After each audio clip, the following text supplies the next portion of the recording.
Ya, pemirsa, selain pendataan PKL, selanjutnya pemerintah Kota Palembang mulai fokus untuk perbaikan infrastruktur di kawasan Pasar 16 Ilir. Sementara untuk relokasi PKL masih menunggu kajian dari pihak Perumda Pasar Palembang Jaya.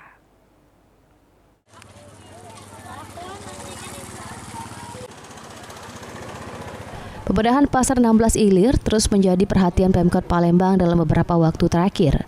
Wali Kota Palembang Ratu Dewa mengatakan selain membedahi pasar PKL, saat ini penataan infrastruktur Pasar 16 Ilir menjadi langkah selanjutnya dalam 3 hari ke depan, mulai dari perbaikan jalan, perbaikan drainase yang mengalami sumbatan akibat sedimentasi, serta membersihkan sampah agar tidak terkesan kumuh untuk penataan PKL. Pihak Satpol PP sudah diminta untuk melaksanakannya dengan cara humanis dan memberikan solusi agar PKL tetap bisa berdagang.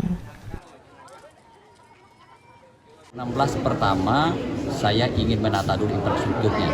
Infrastruktur artinya bahwa jalannya harus saya perbaiki, drainase yang sumbatannya sedimennya cukup tinggi, sudah beberapa hari ini saya perbaiki dan juga saya angkat, termasuk lingkungan dalam arti sampah juga harus bersih, jangan sampai terkesan kumuh.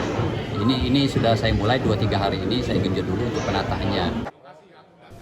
Sementara itu, PLT Kasatpol PP Kota Palembang Harrison menyampaikan, dari rapat penataan Pasar 16 Ilir, PKL yang berjumlah 178 pedagang ditempatkan di pinggir jalan Pasar 16 Ilir untuk sementara, agar para PKL bisa tetap berdagang, dan untuk relokasi selanjutnya, bagi para PKL masih menunggu kajian dari Perumda Pasar Palembang Jaya.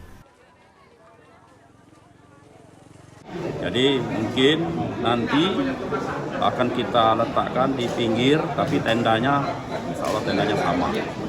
Di pinggiran jalan itu lah? Pinggir jalan untuk sementara. Untuk lebih lanjut nanti dari pihak Perumda Pasar akan merelokasi. Selain Pasar 16 ada? Apa? Ada 178 pedagang. Penetapan PKL di pinggir jalan dilakukan agar akses lalu lintas di Pasar 16 Ilir bisa lebih baik. Sandi Pratama, PAL TV.